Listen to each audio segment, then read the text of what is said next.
Hello, and thank you for joining the podcast Emergency Minute. Your host is an emergency medicine physician who brings over 20 years of experience in healthcare. Dr. Parente will take you through some of the trending topics and challenges faced in the ER and all of healthcare. Join in the fight against misinformation, and don't forget to follow on social media at Dr. J. Parente. Now, here's your host, Dr. John Parente. Welcome back to the season finale, the granddaddy of them all, Emergency Minute, episode 18. Thank you to everyone for joining me on this journey. I am really pumped about what we've done in 2023 and looking forward to season 2 that begins in 2024. I have to start by thanking everyone for helping me reach some pretty amazing milestones for Emergency Minute. I'm not sure if you saw the post online, judging by the 3 people that liked it, probably not. But we were in the top 50% of shows on Buzzsprout, so super excited about that. We did reach 38 countries, with Germany being second most popular right behind the United States. Cleveland was my number 1 city, no surprise there, and then followed by Norwalk, Ohio, my second home, so again, no surprises. I did hit nearly 3,000 downloads, so I am truly humbled to receive this type of love and support. I do have to thank Kristen Sabato for inspiring me to take this leap. She's an amazing nurse, and her belief in me as a physician is truly humbling. All right, as promised, I wanted to thank those who did share my last show that pushed me over 2,500. That's Kathy McMinn, Dan Field, Megan Galloway, Jason Koch, Anne-Marie Fratteri, Fran Zappatelli, Teresa Parente, Ashley, and Brian Fairbach. Also, Ruth Bielick, Michelle Mormon, Melissa Richards, Josh Hurt. There's a whole bunch more people that I'm going to name later in the show, but the list is too long, so it's time to move on and deal with it. All right, so what are some other topics you'd like to see me cover for 2024? Send me some messages or on social media or any of my accounts. I'm also thinking about ramping up my YouTube channel. Anybody have any interest in watching the video podcast instead of just listening to it, or either or? Send me a message. Let me know your thoughts on that as well. I'd love to hear that to see if that's something that people would be interested in. All right, so why do I do this podcast? I do this podcast because I am in the trenches of healthcare every single day, and I see healthcare is broken. I say this to about 10 patients a day, and I wish I could write down every scenario that I'm in that would just make your jaw drop and be like, how is this possible in the United States that this is happening? And the bad news is the average person that wanders into the hospital and is seeking out healthcare has no idea what a disaster they're walking into. And it's getting worse. It's actually not getting better. It's getting worse. So my goal is to raise awareness, hopefully give the average listener some insight into what is happening in healthcare, so when they find themselves in this quagmire, that they can maybe better navigate through some of these issues. All right, so today the way we're going to do this is I'm going to kind of break this down into different categories. There's a really good chance I'm going to piss off a lot of people, but such is life, and that's kind of been my MO through life anyways. All right, moving on. Let's start with family practice. Oh boy. All right, so primary care is definitely broken. You want a same-day appointment? Good luck. We wonder why everyone goes to the ER. Have you tried to go see your primary care physician? Let's walk through that. So you call on the phone. You get to talk to a very grouchy receptionist who's immediately going to put you on hold for 15 minutes. Then they are going to get you an appointment probably from when you're dead and buried, but if you're lucky, sometime within the next 3 months. Then you're going to go and sit in the exam room. You're going to wait for another hour. Then you're going to go sit in the other room and you're going to wait there for another hour. But basically, it's just broken. And here's the thing. If you go to my ER, and I can't speak to every ER out there, and you come in with, a sore throat or a sprained ankle, there's an excellent chance you're going to come in, you're going to be seen, you're going to be out of there in less than 60 minutes. I don't even know if that's possible at a primary care's office on the same day. Now, we have gotten better from the same day aspect. There are institutions out there that are working towards some protocols and same day appointment concepts without necessarily flooding the ER with every minor complaint. So this is one area where they are making some progress in primary care. Unfortunately, I see the worst of it because all we hear is 100 times a day. I try to get in to see my doctor. They can't see me till April. Cool. Be dead and buried by then. Fantastic. Next up, let's talk about COVID. Don't even get me started on this. I could do an entire podcast on how the entire medical community simply washed their hands of COVID in the beginning. Family docs? Yeah, stop seeing patients with fevers or infectious illness of any sort. Got a fever? Go to the ER. Specialists? Nope. No, thank you. We're not seeing any COVID patients either. Got a runny nose? Got a fever? Got a cough? Go to the ER. Need surgery? Too damn bad. It was really bad and, quite frankly, an utter embarrassment to the entire healthcare community. Many of these peds offices just stopped seeing these cough, fever, flu type of patients altogether, despite the fact that on COVID, the first go around anyways, it just skipped kids. It was like the kids were absolutely immune to the first round of COVID. Like no kids got it. And these ped offices were just shutting down and just not seeing kids. Just absolutely embarrassing. The only people who were allowed to take care of COVID patients evidently were the essentially working in the emergency department, the physicians, the nurses, and the people that were in the walls in the hospital and the intensive care and med-surg units when they spilled over. But I digress. Some other areas of primary care that are broken, I've referenced this a number of times on multiple shows. I can't even name them all. Patients getting sent into the ER for positive ultrasound on DVT. Now, look, many years ago, if you had a DVT, which is a blood clot in your leg, you used to get admitted to the hospital. Public service announcement to any primary care physicians out there, PAs, and for God's sakes, the NPs. The protocol for like 99% of patients with the DVT, a blood clot, is treatment with an oral blood thinner. You can write a prescription just the same way I can. I don't know who needs to hear this, but this happens in emergency departments across the country like 100 times a day, and it's driving me bananas. I don't know who needs to hear this, evidently the majority of the family practice world, but you do not need to send your patients to the ER when they have a positive ultrasound. Thank you very much. Also, patients getting sent to the emergency department for asymptomatic hypertension. Look, I got news for you, people. Your blood pressure goes up and down throughout the day. Unless you're having symptoms, it really doesn't matter. You don't need to go to the ER. Now, if you're having symptoms, that changes everything, but I digress. Rant over. I did have a patient last week. Actually, I had multiple patients on the same day where they went to see their primary care physician, and they told them that they've been having chest pain for 5 years, and they were promptly sent to the emergency department. The person who's having chest pain for 5 years is not having a heart attack. There's no reason why you can't order things like an x-ray or blood work or an EKG from your office. It's very broken system, and that's why I say if you find yourselves in these situations, maybe you'll think about Emergency Minute and some of the things that we've talked about, and you can be your own advocate. Now, in the primary care world, we have seen some major improvements. For example, things like MyChart, where you can message your docs, they can message you back and forth, you can see your test results, schedule appointments, etc. That has truly revolutionized the way that we practice primary care. And I think that's one of the greatest innovations that we've had in quite some time in healthcare. So that is super promising that we can hopefully continue down those roads to be more innovative, more efficient, and less just like, hey, go to the ER. Specialists. All right, specialists. Well, good luck getting an appointment, first of all. I had a guy yesterday that needed to see his surgeon. He called for an appointment and they could see him in February. Awesome. And this happens like 1,000 times a day. And again, we see it in the emergency room because we are America's safety net. When people have no place to go, guess where they show up? They show up in the ER. Do you have any idea how many times in a shift I hear, well, I have an appointment to see this specialist, fill in the blank, but they can't see me for 3 months. We see this a lot in cardiology, the situation where someone is set up for a stress test a month from now and then comes to the ER with ding, ding, ding, ding, chest pain.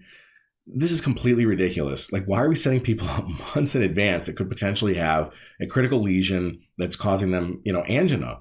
It's crazy and it's broken. And you'll hear me say that a lot more. So right now we're dealing with a lot of regional and national shortages. We're short on ENT all over the world. We're short on GI, urology. What's crazy is a lot of hospitals, you can have surgery that day, leave the facility, you have a complication, and then you have to go to the emergency department because you can't get a hold of your specialist. And the emergency department may not be able to get a hold of that specialist either because it's after 5 o'clock and there's nobody on call because there's a shortage. Again, it's a broken system. So you might find yourself saying, why don't the hospitals intervene? Well, let me explain how this works. So there's a shortage of specialists, right? And so the hospitals are kind of lucky, I guess, to have the coverage of said specialist. Well, if the hospitalist starts coming down on the specialist and pushing too hard, saying, hey, you got to take care of these people. We need you on call more. You need to be more responsive when there's a complication. Then they're just going to say, oh, okay, well, I don't need all this hassle. I'm going to go to the hospital up the road and I'm going to take my business there and you're going to lose a bunch of money. So it is a bit of a game that has to be played, unfortunately, with this shortage. If the hospital is pushed too hard, then they're simply going to take their surgeries elsewhere. Again, broken system. Psychiatry. Let's talk about mental health. Now, I could tell you stories for days on mental health and the psych system. And this might be the single most broken aspect of healthcare, period. Look, I could tell you funny stories for days. I could tell you about a patient who climbed into the ceiling from their ER cot. I can tell you about patients, every month, running out of the hospital naked, crushing up light bulbs and swallowing the remnants. I mean, I could go on for days. And yes, these are very real cases. In fact, we had a case where the patient went running out, broke through the ambulance bay doors, broke the doors, went running down a main road. And then one of our medics started chasing the patient down the road to try to apprehend him. And look, this is a complete catch-22. If he goes out and catches the patient and prevents him from, jumping in front of a car and killing himself, like, that's great. But what if he catches the patient and tackles him and the patient breaks his arm? And then he's liable. And by the way, we're off of hospital property now. It gets into this quagmire of medical legal nonsense. But at the end of the day, if that patient runs out of the ER, gets struck by a car and killed, I'm on the hook because I let him out of there, which is a whole topic for another conversation, even though he broke through the doors and everything else. So, but I digress. Look, the way we treat psychiatric patients and mental health patients in this country is absolutely criminal. Let's talk about why. First and foremost, the number of patients versus the number of beds. This is one of the easiest equations in business to understand. Supply, demand. Well, in healthcare, specifically mental health care, there is tremendous demand for these beds that patients need to be admitted to, and especially in the state of Ohio. But the supply of those beds is not there. So what happens is you have tremendous demand. And for every 2 or 3 or 4 patients that needs a bed in the state of Ohio, you have one bed to give them. So there's just not enough beds. So that's the crux of the issue. Now, the other crux of the issue that no one wants to talk about is profitability. And that's what leads to a lot of this. Mental health is just not profitable. So it's just not going to ever get fixed. So let's talk about the process of medical clearance. So when you go to an emergency department and you're having thoughts of suicide or anything like that, we have to go through what's called medical clearance. Now, in any other part of the world, you can be medically cleared, if you're getting, CDL or, other things like that. You're getting your physical to play sports, you get a full physical, you get vital signs. And yes, if there's something that's abnormal, you address it. But for whatever reason, the psych world has determined that medical clearance means you have to order $10,000 in completely worthless labs, EKGs, x-rays, and sometimes CT scans, urines, drugs of abuse, and alcohol levels. Each year, we spend hundreds of billions of dollars on mental health and psychiatric care. Why? Especially when it's nearly as much as we send to Ukraine every month. All right, so grandmothers who come in with diabetes and they're 80 years old and they have 10 different medicines and a ton of medical problems, yeah, that person probably needs labs to be medically cleared. But the 18-year-old perfectly healthy person who is thinking about killing himself is not doing so because his potassium is a smidge low at 3.4. Speaking of, I literally had a patient that had a potassium of 3.4. Keep in mind 3.5 is normal. And the psychiatrist refused to accept the patient until I gave them a potassium replacement. Now, if you're not in healthcare, you don't know how ridiculous that is. But my potassium right now, probably 3.4 because I haven't had breakfast yet today. Potassium of 3.4 is not a medical emergency. It's an absolute embarrassment to these physicians. And at the end of the day, all they're doing is playing a game of how do I not get this patient? How do I delay getting this patient so that I don't have to see him? Maybe my colleague can see him on the night shift. Also, the blood pressure number has to be a certain magical number in order for them to accept the patient, despite the fact that we send patients home all the time with these blood pressures that are through the roof. The psychiatric associations will argue that these psych facilities have limited medical capabilities. Did your psychiatrist not go to medical school just like I did? They can't take vital signs and see if the bipolar patient with acute mania who's being treated for a UTI is getting worse? From a physician's aspect, it's an absolute embarrassment. And don't even get me started on COVID, because guess what? You had to be COVID negative to receive mental health care. Well, what the hell happens if you have COVID? You can't get mental health care? That's basically what happened. The mental health care system went to shit during COVID because everybody washed their hands of it. And you guys don't even know the shenanigans of these psych facilities that refuse patients. We've heard everything. Well, that patient's too violent to come to our psych facility. Therefore, you must have them in the ER. Oh, good. Good. We'll have them on a cot in a tiny dark room where they're tied to the bed and, swinging at staff members, and we're trying to medicate them and put them down. And my favorite thing is when someone's acutely psychotic, we have to put them down for their own safety and, yes, the safety of the workers involved. So we have to give them medicines like Haldol, like Geodon, like Ativan. We have to put them down. Then by the time psych kind of rolls around to, well, now I got to do my evaluation and see if this patient needs to be admitted. Needs to be admitted? The patient was literally just talking about God and demons and talking about jumping off the roof. Like, he's clearly not in his right mind. We had to sedate him with intramuscular injections. He needs to be freaking admitted, but sure, come on over and do your job. Oh, but we can't talk to him right now because you guys have sedated him to a level that, he's really not responding to us all that well. So we're going to give it another 6 hours and then we'll come back. Again, the games that are played, the shenanigans, are basically just roadblocks for these patients to receive care. They're either too sick or they're not sick enough, so they end up staying in the ER. We have patients that stay in the ER for days. Look, if you weren't crazy before you came to the ER, you put me in a dark 10 by 10 room, take everything out of that room, don't let me shower, don't let me have any communication other than, nurses that are taking my vital signs and things like that for days on end. I guarantee you I will be crazy at the end of that. So one of the things that we have in medicine to protect some things and patient rights and things is something called EMTALA. So EMTALA is a way that if you have an emergency condition and I need to get you to a higher level of care, the higher level institution is not allowed to refuse you if they have the ability to take care of you. So this is a very, very critically important statute that allows us to transfer patients to and from, hospitals and kind of make hospitals do things for patients. What I don't understand, and I'll never understand this, is how these psych facilities get away with it thousands of times per day across the United States. I've always said if I won the lottery and I became independently wealthy, or maybe when this podcast gets to Joe Rogan level, I'm just going to go around and sue all these facilities because it's absolutely criminal what's happening. And I don't plan on making any money on the deal. I just want them to be held to the same federal statutes that we already in place and take care of these damn mental health patients. Do your damn job. All of this just a game to delay, spin the wheel of reasons that we cannot accept this patient. And why is this? Because it's not profitable. Moving on to radiology. All right, huge national shortage, and it's getting worse. The projections are downright scary for the future. I'd invite you to take a listen to my podcast, Why Does My ER Visit Take So Long? Radiology is one of the biggest sources of delay in all of healthcare, or at least in the emergency department. And teleradiology, or StatRad, or Nighthawk, or whatever you want to call it, that's a broken system.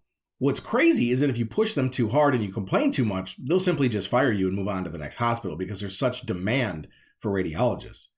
Now, good news, bad news, artificial intelligence. In one study, they compared artificial intelligence to experienced board-certified radiologists in reading images. AI blew them out of the water. AI is likely to put many radiologists out of a job. Now, it's not going to happen tomorrow, but it's probably on the horizon. And that may explain some of the shortage. Maybe people are seeing this writing on the wall. They're not going into radiology. In some ways, this can be potentially a good thing because there is this shortage. This can help us improve our coverage and efficiency. But overall, this is going to dissuade good, bright medical students from entering radiology, which could actually create a larger shortage than we're already facing. We know AI can help, but they're going to have to figure out how to use this thing. So this is where we talk about the ER docs being a safety net. And do you have any idea how many misses we see and we catch in the emergency room? And that's the value of an ER doctor. There's a lot of people out there that truly don't understand what we do. And that's fine. I don't need any awards. I just want to explain what we do. I'm far from perfect, but I look at hundreds of x-rays and CT scans per day. I'm not a radiologist, but I do have the advantage. I see the patient. I know where to look. I know what my gestalt is telling me. And most docs can tell if something's broken or dislocated or anything before they walk out of the room. And again, we say this all the time, being the safety net, we catch mistakes all the time. And so it's a good thing. Obviously, we have to have a good rapport with our radiologists. It's going to be interesting to see where this is going to go in the next few years because with AI, the shortage, the telehealth systems that are completely broken, it's going to be interesting. But one of the biggest things that we see with the Telehawk and Nighthawk shortages is that sometimes if you come into the hospital in the middle of the night and you're trying to get your abdominal pain evaluated and they do a CT scan, we see 3, we see 4, 5, 6 hour waits for CTs to come back. And there's nothing we can do. What are we supposed to do?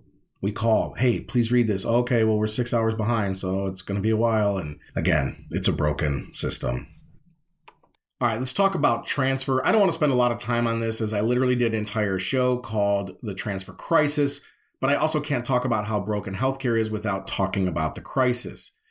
So why does this happen? Well, we're going to talk about this in a little bit, but obviously the nursing shortage is probably the single biggest reason why this is happening. But we can't transfer oftentimes to and from hospitals. And unfortunately, a lot of patients don't understand that. And I've referenced this on my show multiple times. I will never forget the story of the specialist that was just like, well, just transfer the patient to Toledo. And I'm like, I can't. And he's like, what do you mean you can't? I'm like, I can't. He's like, oh, no, I do it all the time. Yeah, you do. And then the patient waits in an ER somewhere for days on end and can't get to Toledo. Like right now, we struggle to find beds. And by beds, I mean a bed that has a nurse available to take them to get the patient. But the specialists, they don't understand this. Like I said, even people in healthcare don't realize this is still like a huge problem. So one of the things I talked about was the nursing shortage. Now, I could do an entire show on this topic. It'd be a slippery slope. I'm not sure if there's any interest in me doing so. Or maybe I have a guest nurse on for the show in 2024. That would be kind of fun to do. Shoot me a message on social media at Dr. J Parente, or leave a comment on this podcast on Spotify, even though most of you guys are listening on Apple, according to my latest data. All right, so what is the reason for nursing shortage? Well, like anything in life, there's multiple reasons. I think first and foremost, COVID and burnout. I mean, it took its toll on the nursing supply. This was very difficult on a lot of nurses, and a lot of people just left. They went in to do other things. They became real estate agents. They became stay-at-home moms. They went and worked at aesthetic clinics, which are popping up all over the country, and everybody wants to go be an NP at an aesthetic clinic. So, that's part of it. The other part of it is, just like physicians are being tasked to do more and more with less and less, so are the nurses. The one major difference, however, is that nursing salaries are skyrocketing while physician salaries are staying the same or going down, with future cuts coming up soon. Thank you, Washington, for completely trying to cripple our system. It's almost as if it's intentional. All right, so then there's travel nursing, and I can't blame my nursing colleagues for chasing the dollar, but this is what a lot of people did. And so what happened was there was this shortage with COVID, and a lot of people weren't wanting to work in COVID units and things like that. So they led to this like travel nursing concept where hospitals were so desperate that they were paying buku dollars for these nurses to come and work there. Well, that's great. They get to make that money, and God bless them, they get to make the money. The problem is it destabilized the entire nursing staff and force across the country, because then what happened is you had people leaving jobs that were stable and good and going to be there forever, and they went and chased a dollar that was not going to be there forever. And this came to a surprise of a lot of nurses, unfortunately. So according to Google, the average hourly wage of a nurse is $38 per hour. Now, during this time with the boom in travel nursing, we were seeing nurses getting offered $100 an hour, $150, $200, and the most I heard of was $250 an hour. My nursing colleagues aren't going to want to hear me say this, but that's just not sustainable. It's just not possible. A 650% increase in your hourly wage? Like, where else does that happen? There's a very short list of things I would not do for 6 times my salary. And by the way, most of them, not all of them, most of them are criminal. So, look, that's just not sustainable. I can't blame anyone for going and try to make that money. That's how they provide for their families, things like that. I get it.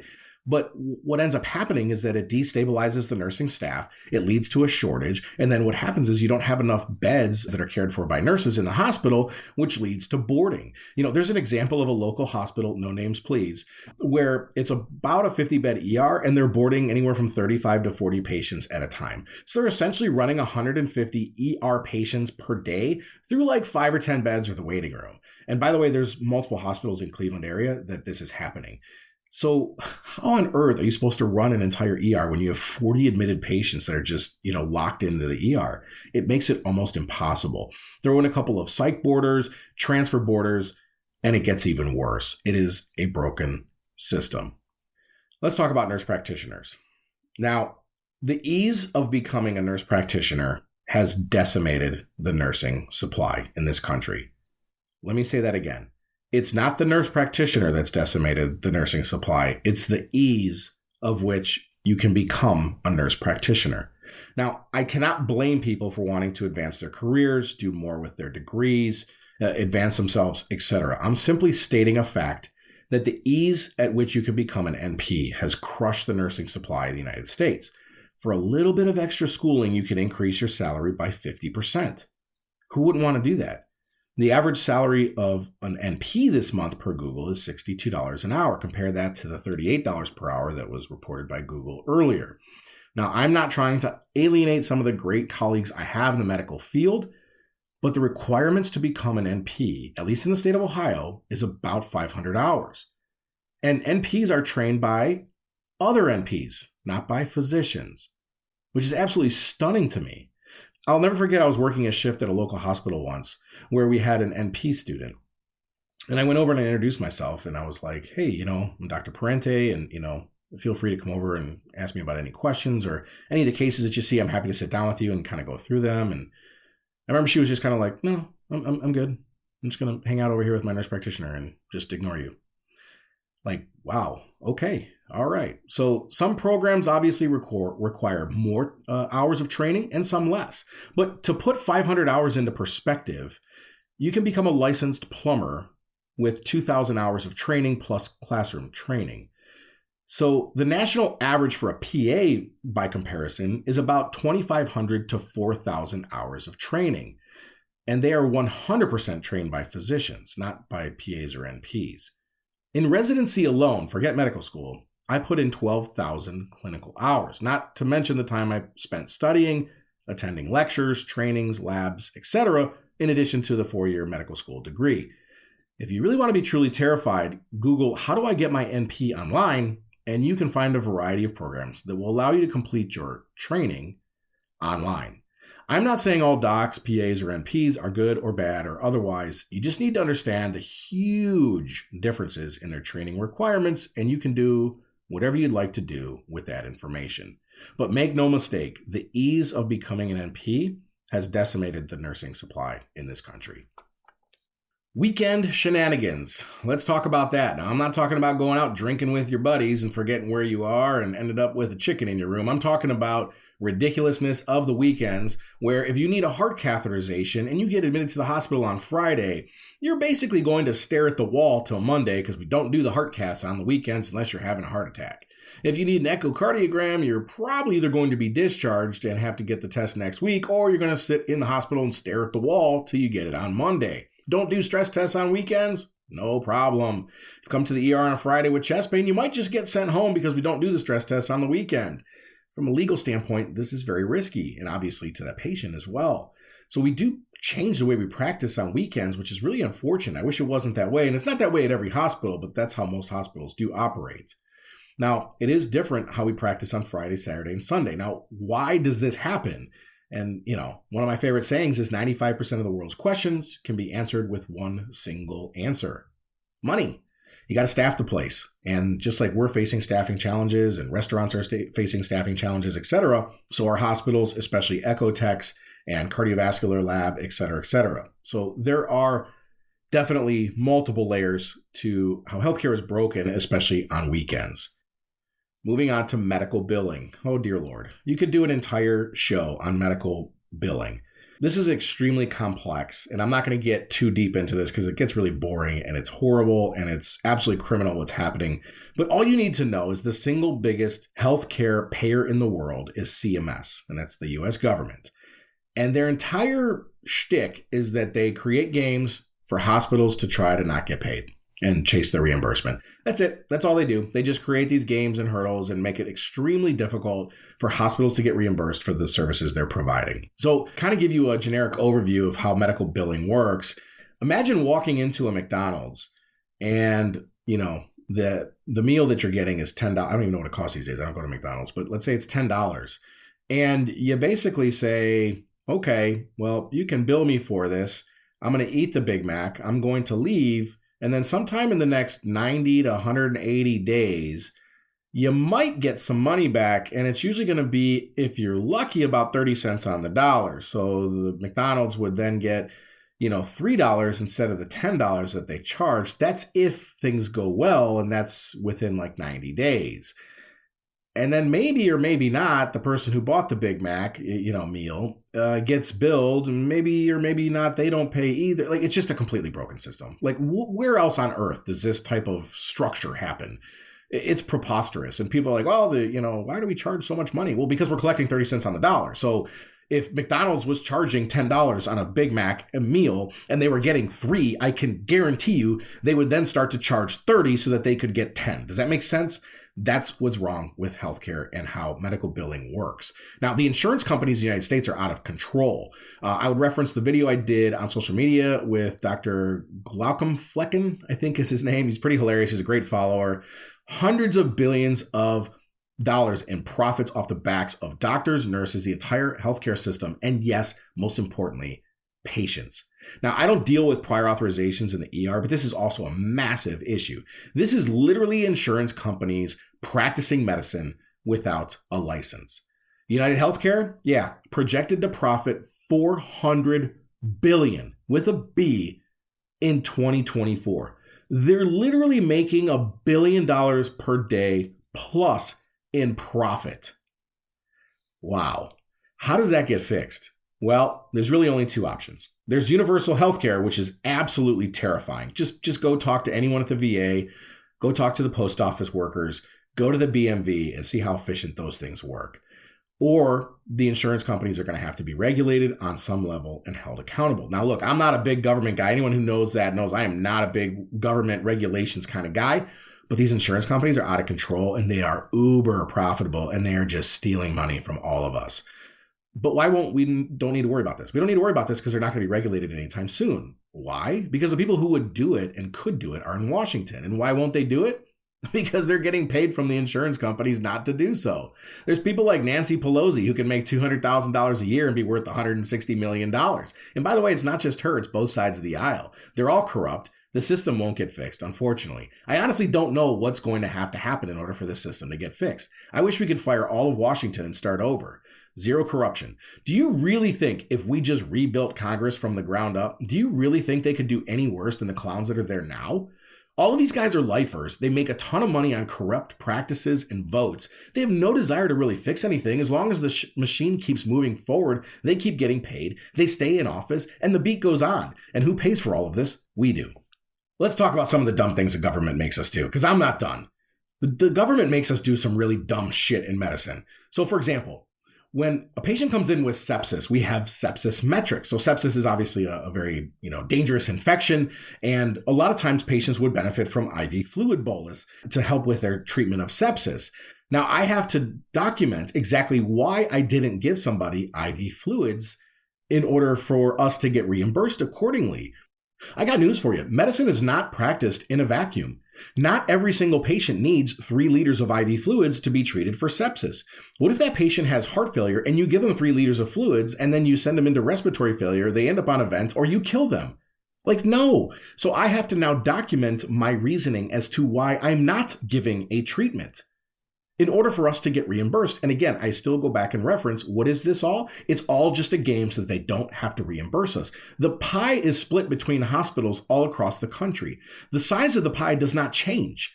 It's just a matter of what type of slice you get. So you get tremendous hospital pressure on the doctors and the nurses to document this stuff in a pristine manner, just so that they can get their slice of the pie that they deserve, because we're taking care of these patients, but we have to fight for it by doing dumb things like documenting why we didn't give a treatment that could potentially kill the patient. Now when we order CT scans, we have to jump through these hoops and put in a reason that the CT is being ordered so that the chance of reimbursement is actually maximized. Great. Why did I order the head CT on the guy that was in a car accident going 60 miles an hour and went into a telephone pole? So as you're sitting there laying in the bed bleeding to death, I'm at a computer and I'm clicking on head CT, and then a little pop-up screen comes. And by the way, this is not fast. The little pop-up screen comes and there's like a million things I can choose from. And then I have to type in bad head injury. Oh, wait, they don't have that one. ... backspace. Head trauma. Oh, okay. Okay. Head trauma. Oh, no. It has to be moderate to severe. It can't be minor. If it's minor, then you're going to get docked and we're not going to get reimbursed. It has to be moderate to severe. So then I click on that, and this is one scan. Most people that get in bad car wrecks, by the way, are getting 5 CT scans. So this is a huge delay. And all it is what? It's just a way for the government to say, nope, you didn't put the right reason in. We're not going to reimburse you for that CT. Go ahead and eat that cost. Thank you. You're welcome. Come again. So the other example is when you have a stroke. So there's two types of strokes for the most part. There's a lack of oxygen stroke, which benefits from a medicine called TPA, which is a clot busting medication. Then the other type of stroke is what's called a hemorrhagic stroke, meaning you're bleeding to death inside your brain. I have to document why I'm not giving TPA on stroke patients. And yes, even on patients who are bleeding to death. The irony of that. No, I did not give TPA, the clot-busting medicine, to the person who's bleeding to death in their brain because in all likelihood that would accelerate their death. Unbelievable that we have to do this stuff. And there's another thing called MIPS. I don't want to get too far down into the weeds, but this is just additional pressure for us to explain why we did not get the CT scan, why we did not give antibiotics, why we did not order the ultrasound in the pregnancy. We have to justify not just what we are doing, but also what we are not doing. And all of this is just a game to prevent reimbursement. Now, to piggyback off of that, metrics. Why are metrics so important? Well, because hospitals are very metrics driven because they're continually chasing this reimbursement. Now, what's hilarious, that's actually more sad, is that there have been numerous studies demonstrating how a lot of these metrics don't lead to better patient outcomes. And in fact, they're probably worse. If you have doctors who are focused on metrics and patient satisfaction, it has been shown to not change patient outcome. And it may even change it in a negative manner. But it doesn't matter because the hospitals are trying to fight over every last penny to get the reimbursement that they need in order to stay afloat. Hospital margins used to be very high, 12%, 20% years ago. Now, most hospitals are operating at like 1%. There's not a lot of margin out there because the reimbursement keeps dropping and the insurance companies are the only people that are benefiting from this. So let's give an example. Patient satisfaction metric. This is based on Press Ganey surveys at most facilities. On average, about 2% of the daily volume determines this. So one of the hospitals I work at, we see about 78 patients per day. That's 1 to 2 patients per day out of 77 that determine if I'm a good doctor or not. 1 or 2 out of 77 per day. That is preposterous. Also, who fills out surveys? People are pissed off, right? Like, you don't go to the restaurant that you had like a decent experience at and like rush home online to fill out the, eval. It's the one that they screwed up your order or you waited forever or your meal was cold or they were rude to you or whatever. That's the person who's filling that out. Well, the problem is, again, the size of the pie doesn't change. It's just the slice of the pie that your hospital's getting that changes. So, these are the variables that are involved in patient care in the emergency department, a lot of which is beyond my control. I don't control radiology. I don't control the lab. I don't control boarding. And if you have a screaming old person or a psych patient running around naked, I don't control that either. So a lot of these things really harm us and hit us financially because don't make no mistake, a lot of this is tied financially to us then, that we don't control. So let's give an example of how this really impacted healthcare. And this is kind of a scary thing. The story of pain as the fifth vital sign. And once they tied patient satisfaction to physician reimbursement, this coincided with the birth of the opioid crisis.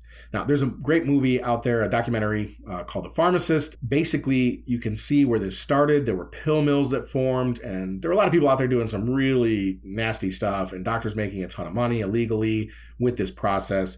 That's not really what I'm referring to, but in overall, the vast majority of physicians were simply trying to increase their patient satisfaction scores because every single meeting we ever sit in says, we got to work on our scores. We got to work on our scores. We have to get pressure from the hospital in order to increase our reimbursement because if we want to stay afloat, we got to increase our scores. What do you think is going to happen? When the patient comes in with pain, they're going to get pain meds. And this led to a huge problem in this country.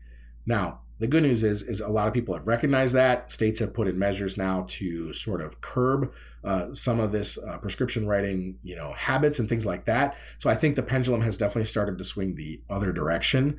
But it definitely is very eye-opening when you start to see how reimbursement attached to physician care is a horrible idea on some levels.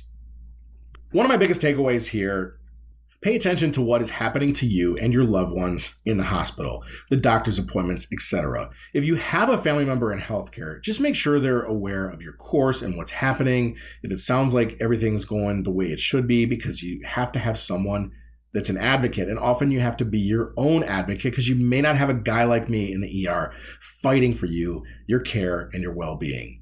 Now, I always do try to end on a positive note. And I think about where we were 20 years ago compared to where we are today. STEMI care, so like heart attack care, We're doing door to balloons in like 30 minutes. Patients a lot of times are having heart attacks or getting treated within a half an hour. They're going home the next day. That didn't happen 20 years ago. Our ability and efficiency through heart attack care is off the charts compared to where it was 20 years ago. And the same could be said for strokes. We're doing TPA times. Our new goal is 30 minutes. Do you have any idea how hard it is to have a patient come rolling through the front door through an ambulance, get the history, get over to CT, have the CT show that there's no bleed, have the blood work drawn, get the vital signs, have them come back to the ER into a gown with an IV, and then potentially administer TPA, a very dangerous yet potentially beneficial medication in a short period of time in under 30 minutes. Everything has to go right. And a lot of times this does happen. And it's pretty amazing to see. And I know that lives have been saved doing that. And same thing with sepsis. Like our ability to recognize, treat, intervene early with sepsis has definitely saved lives. Let's talk about trauma care. We used to take everyone's spleens out. Now, maybe we don't have to. Maybe we could just watch these patients because we found out that they did okay without us taking their spleens out. We used to use these giant chest tubes for pneumothorax, but now we use things like pigtail catheters, which are much less traumatic. Advancements in pharmacy. We finally have oral medications that are easier and superior to Coumadin. If you had a DVT, a blood clot years ago, you were admitted. Now you take a pill, you go home. How about the advances we made in diabetes medications and obesity, as I've talked about before in the obesity podcast? We have patients losing hundreds of pounds, getting their diabetes under control. This saves lives. And then I think about emergency medicine, where we've come in the 18 years I've been in the field. We've applied lean principles and made ourselves efficient, effective, treating a ton of patients in a shorter and shorter window of time. One thing I can assure you about healthcare workers is that they're working their asses off. It is extremely rare that I see anyone in healthcare and I'm like, you know what? That person's just lazy. Now, there are those that exist. They exist in every field. But these are some of the hardest working people I've ever met. We are far from perfect. We get grumpy. Many of us need to work on our bedside manner. There's no doubt about that. And there are those of us that are just not skilled as others at seeing patients quickly, but still in a safe manner. But just know that behind every wait, every delay, there's someone like me who's fighting for you, who's pushing every button possible to be a patient advocate, who's calling radiology, begging, in fact, demanding that read on your CT scan. I'm calling the lab to find out why the labs aren't back yet, arguing with a specialist on why it is not safe to send you home. And yes, occasionally taking 5 minutes to step outside after telling a family they just lost grandma or grandpa, their mom, their dad, or on horrific days, their son or their daughter. So I want to thank everyone for joining me, not just today, but for the entirety Season 1 Emergency Minutes. We did a total of 18 shows, over 2,800 listeners, and we have 8 hours of me rambling on with content. Many thanks to others who have shared my post. Marilyn Barkowitz, Heidi Holmes, Linda Clark, Brannigan, Shauna Finding, Heather Swecker, Brian Bloomfield, and Lene Delgado. If I missed you, please message me and I promise I will shout you out on the next show for 2024. I want to wish everyone a Merry Christmas, Happy Hanukkah, or whatever happy holiday that you identify as, and Happy New Year. I cannot thank you enough for being part of Season 1, and I hope you learned something. Maybe you laughed, maybe you cried a little bit, maybe you screamed a little bit or vomited, or maybe it was scromiting. Or maybe you liked my show better because you were drunk. Either way, I appreciate the support and you leaving reviews on Apple, Spotify, or both. But until next year, peace, love, and happiness truly to every one of you. Cheers, guys. See you next year. Happy New Year.